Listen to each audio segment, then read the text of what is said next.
Selamünaleyküm. Herkesin günü hayrola. Hatice ile dikişe dair hoş geldiniz. Bugün sizlerle birlikte çok basit bir çanta yapılışını göstermeye çalışacağım inşallah. Kumaş olarak dakketen tercih ettim. Siz istediğiniz kumaşı kullanabilirsiniz. Çalışmaya geçmeden önce kanalıma ücretsiz bir şekilde abone olup yandaki zili de aktif hale getirirseniz yüklediğim tüm videolardan haberdar olabilirsiniz. Ayrıca bizi Instagram'dan Hatice ile hesabından da takip edebilirsiniz. Oradan da isteklerinizi ulaştırabilirsiniz. Elimizden geldiği kadar yardımcı olmaya çalışıyoruz. Çalışmamıza geçelim. Kumaşlarımı ben kestim, hazırladım.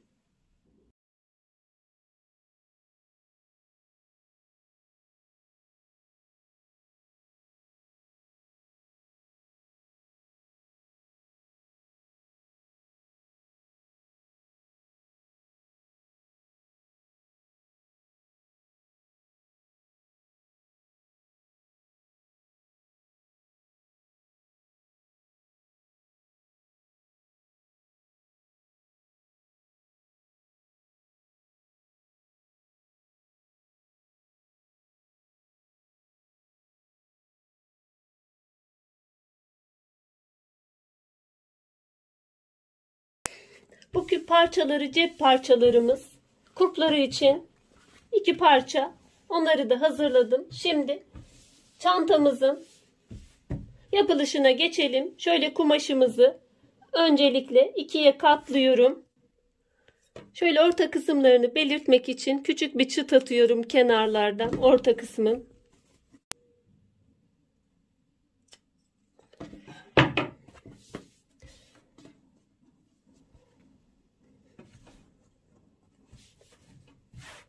Şu tarafı ön yüz olarak yapıyorum. Öncelikle cepleri hazırlayacağım. Cepleri şuradan 2 santim 2 santim şeklinde katlıyorum. Bir daha katlıyorum. 4 santim katlama yaptım. Kenarlardan şu şekilde birer santim.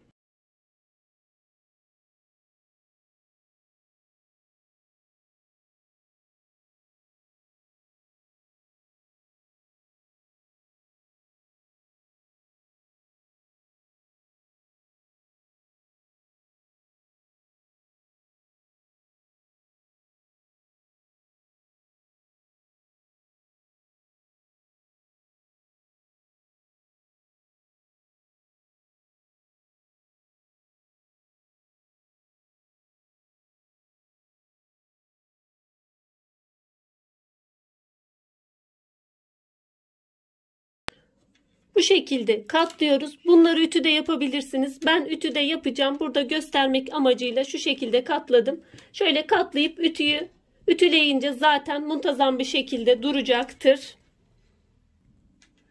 Cep kısımlarımın katlamalarını ütüde hazırladım. Şimdi şu kapak kısmının şuradaki dikişini, burada da şu üst kapak kısmının şu dikişleri ilk önce yapıyoruz.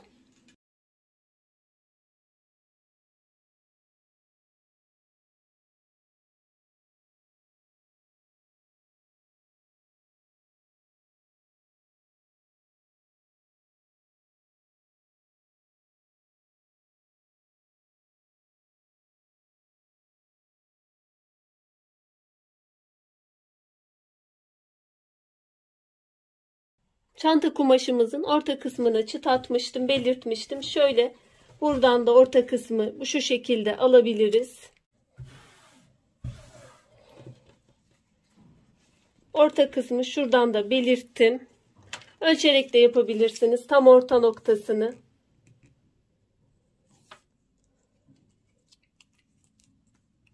Şu şekilde de belirleyebiliriz. İlk önce küçük cebimizi yerleştiriyoruz. Cebimizin de ortasını buluyorum. Burada aldığımız orta çizgiye denk getiriyorum. Şu şekilde de ayarlayabiliriz. Eşit. Aynı renkten yaptığım için siyahı siyahta biraz zor gözüküyor ama şu şekilde iğneliyorum. Şöyle göstereyim. Arka kısımdan gözüküyor.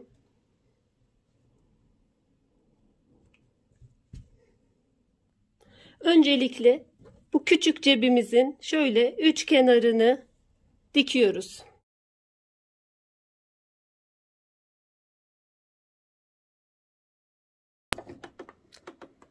Bu makineden olan arkadaşlar şurada daha yavaş dikiş özelliği var.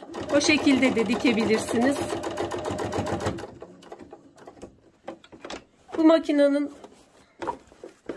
iyi özelliklerinden biri de iğnesi takılı. Bu tuşuna bastığımız zaman iğnesi takılı. Buradan spor dikişler için ayarını da yükseltebilirsiniz.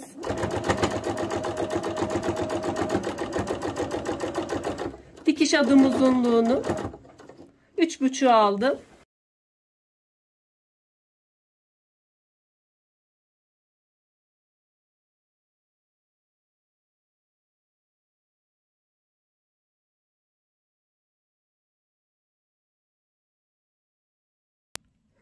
Birinci cep kısmını diktikten sonra şimdi ikinci olanı dikiyoruz. Onu da biraz daha aşağıdan tutuyorum.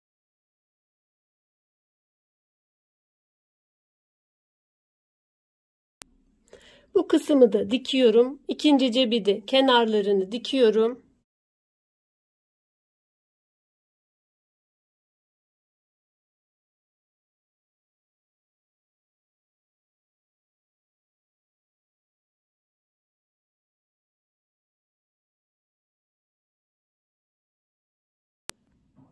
Cep dikişleri bittikten sonra şu şekilde döndürüyorum. Yan dikişlerini yapacağım.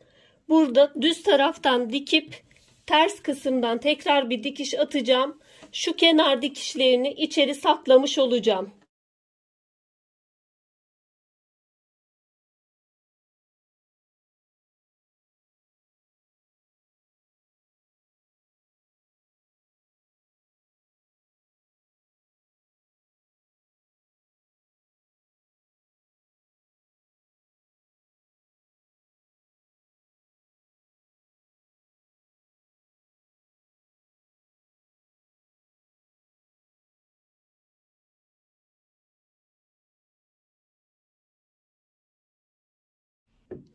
Yan dikişleri yaptım. Şöyle biraz daha küçültüyorum. 1 santimden dikiyorsanız biraz daha küçültün. Şöyle kenarları küçük bir kısım bıraktım. Şimdi döndürüyorum. Şöyle kumaşımı döndürdükten sonra şu şekilde şuradaki fazlalık kısmının içeride kalacak şekilde şuradan bir dikiş gidiyoruz. Her iki taraftan da.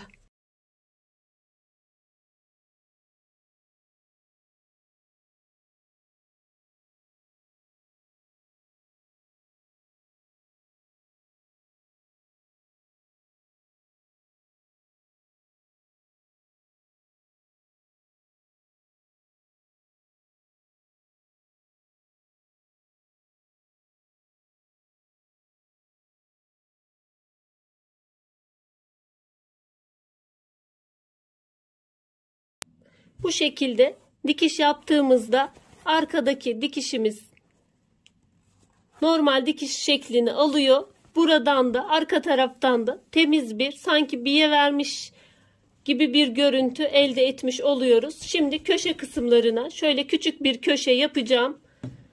Kumaşımız şu şekildeyken şöyle dikişi açıyoruz. Şuradan şu şekilde tutuyoruz. Buranın da orta kısmı şu şekilde. Şuradan bir çizgi çekiyorum. Şu şekilde arka ortamızdı. Çantamızın alt kısmı. Bu kısmı belirledim. Şuradan şöyle orta şekline getirdim. Geoder kullanımı dikişte çok kolaylık sağlıyor. Şuradan 3 santim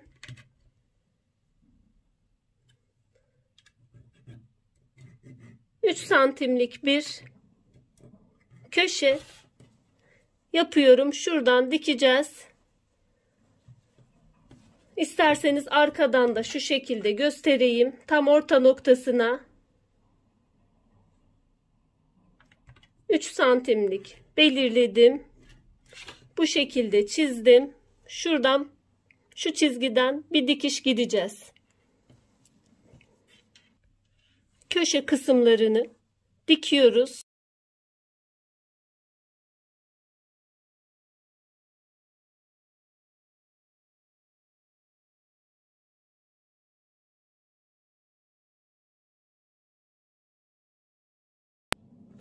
Köşeleri diktik. Bunları şuradan kesip overlock gidebilirsiniz. Ya da içinde temiz bir görüntü olduğu için, astar dikmeyeceğimiz için şu şekilde şu kısma da yatırıp iğneyle şuradan da tutturabilirsiniz. Ben o şekilde yapacağım. Köşe kısımlarını şu şekilde net bir şekilde ölçüsünü aldığımız zaman çok güzel net bir şekilde geliyor. Tam dikişin ortasında eşit bir şekilde yaptık. Şimdi şu üst kısmı, buraya köşe diktiğimiz için şu kısım biraz daha geniş kalacaktır. Bunu da önlemek için ya kumaşın 2'şer santim 1,5 3 yapar ya da 2'şer 4 santim çantanın üst kısmını dar şekilde kesip alabilirsiniz. Ya da şu şekilde içten bir dikiş yapabilirsiniz. Şu şekilde de yapabilirsiniz. Ya da kumaş ölçünüzü aldığınız zaman üst kısımdan biraz daha dar şekilde alabilirsiniz. Bunu önlemek için ben bu şekilde yaptım. Kolay bir yöntemi.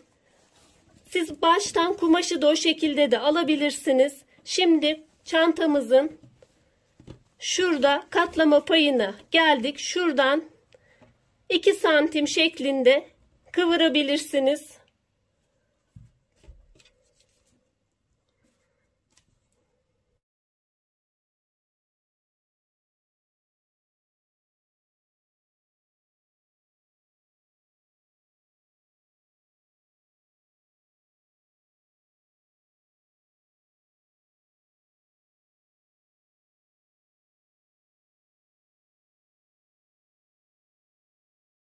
Çantamızın bu kısmı da dikildikten sonra şimdi kulp kısımlarına geldi.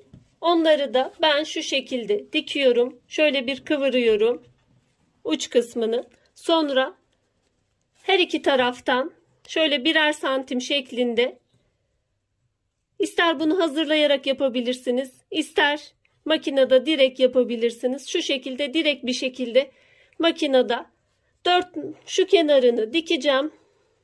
Açık kenarlarını bu şekilde dikeceğim. Sonra bu kenardan da spor dikişiyle tamamlayacağım.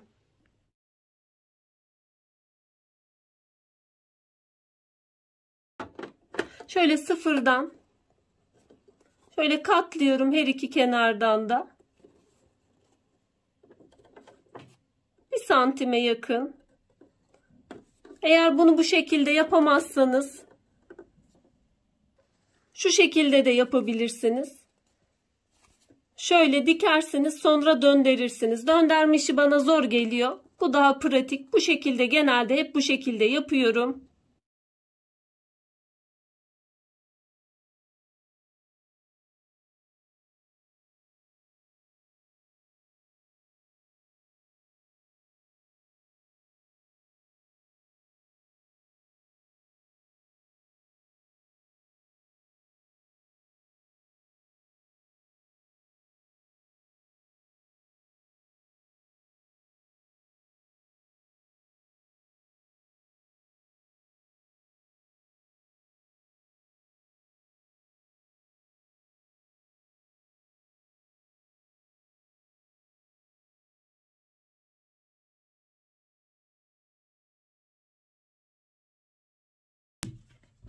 Kurplarını da ütüledikten sonra, dikişlerimi de ütüledikten sonra bu şekilde şimdi bunların yerleştirmesine geldi. Şöyle arka tarafta da bırakabilirsiniz.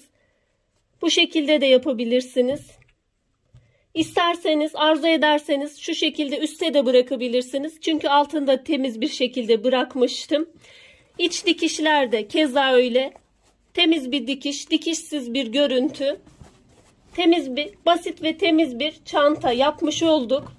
Ben şöyle kenarlardan 4'er santim kalacak şekilde benim şöyle üst kısmı, ağız kısmı 31 santim olarak çantanın bitmiş şekliyle boyu da 34 olarak kaldı. Şuradan 4'er santim şeklinde yerleştirmek için 4'er santim alıyorum. Şöyle 4 santimin bitmişinden şöyle göstereyim. Üstüne koyduktan sonra şu kısımda 4 santim kaldı. Ben iç tarafına yerleştireceğim.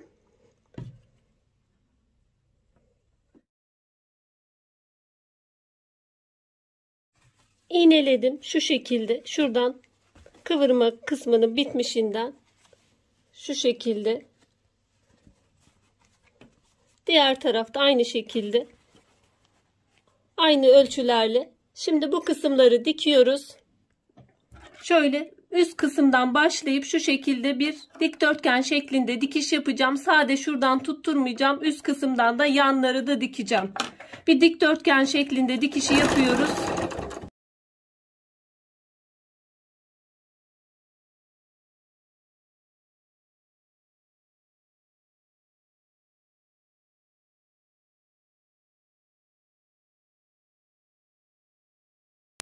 Sağlam olabilmesi için 2 kere geçiyorum dikişlerimi. Basit ve güzel bir çanta dikmiş olduk. Umarım faydalı bir çalışma olmuştur. Şimdiden yapmak isteyen, denemek isteyen arkadaşlara kolaylıklar diliyorum. Allah'a emanet olun. Hoşça kalın. Sağlıcakla kalın.